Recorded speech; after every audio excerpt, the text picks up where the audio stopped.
Hi everyone, आपके लिए नया रिक्रूटमेंट निकल कर आया है जेएसडब्ल्यू स्टील से। इंडिया का one of the largest steel manufacturing company है। आप टाटा स्टील के जैसे ही मान सकते हो।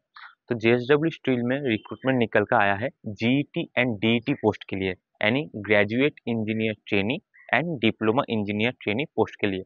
नाम से ही आपको पता चल रहा है ग्रेजुएट इंजीनियर ट्रेनी, यानी जो भी बीटेक बी करके रखा है उनके लिए, एंड डिप्लोमा इंजीनियर ट्रेनी यानी जो भी डिप्लोमा करके रखा है इंजीनियरिंग में, उनके लिए ये जॉब वैकेंसी है। तो बी बीटेक या फिर डिप्लोमा अगर आप करके रखे हो देन आप यहाँ पे एलिजिबल हो।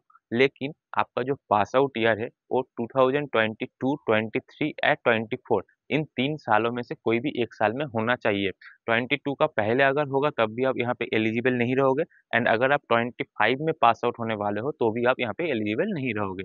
तो पास आउट ईयर जो है वो 22, 23 एंड 24 इसका बीच में ही होना चाहिए। अब मैं बात करूँ तो इसका बाकी का जो एलिजिबिलिटी क्राइटेरिया है, यहाँ पे ये बताया गया है।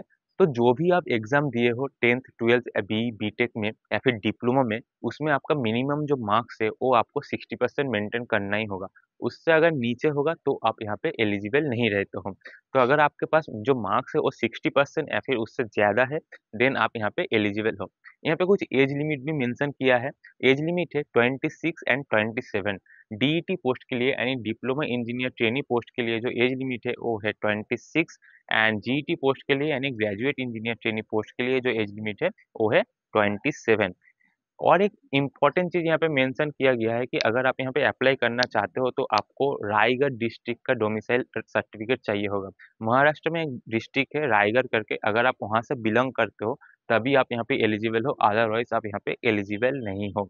अब मैं बात करता हूँ इसका जॉब लोकेशन की। तो जॉब लोकेशन जो है ऑल ओवर इंडिया में कहीं पे भी दे सकता है, डिपेंड करता है कि जेएसडब्ल्यू जो स्टील है उसका नीड के ऊपर डिपेंड करता है कि वहाँ पे आपको कहाँ पे जॉब लोकेशन देगा।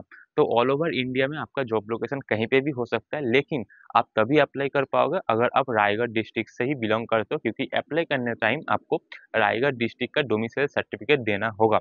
अब मैं बात करता हूँ यहाँ पे सैलरी की। तो सैलरी यहाँ पे स्पेसिफिकली मेंशन किया गया नहीं है, लेकिन आप एवरेज सैलरी मान सकते हो। जैसे कि जीईटी के लिए 5 to 8 एलपीए दिया जाता है, एंड डीईटी के लिए यानी डिप्लोमा इंजीनियर ट्रेनी के लिए लगभग आपको 3 to 5 एलपीए देखने को मिलता है नॉर्मली प्राइवेट लिमिटेड कंपनीज में। तो यहाँ पे भी आप ऐसे ही मान सकते हो। तो सबसे पहले तो आपका 1 साल का ट्रेनिंग होता है, उसके बाद आपका फाइनल हो जाता है। मतलब आप इसको फाइनली मान सकते हो। 1 साल क्या करता है कि आप क्योंकि फ्रेशर्स हो तो आपको काम सिखाएगा, तो इसलिए आपको सैलरी भी देगा, प्लस आपको काम सिखाया भी जाएगा, एंड आप वहाँ पे काम करोगे प्लस सीखोगे। एंड 1 साल के बाद आपका क्या होता है, कन्फर्मेशन हो जाता है, यानी आप उस कंपनी के एक एम्प्लॉय बन जाते हो।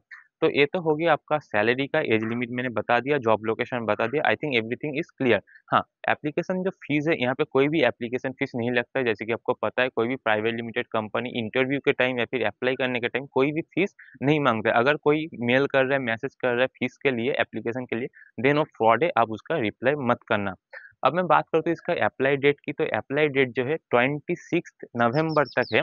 लिंक मैं डिस्क्रिप्शन बॉक्स में दे दूंगा, आप वहां से जाना, क्लिक करके अप्लाई करना, जिसके लिए भी आप एलिजिबल हो, जीईटी या फिर डीईटी। थैंक यू, नमस्ते, जय हिंद।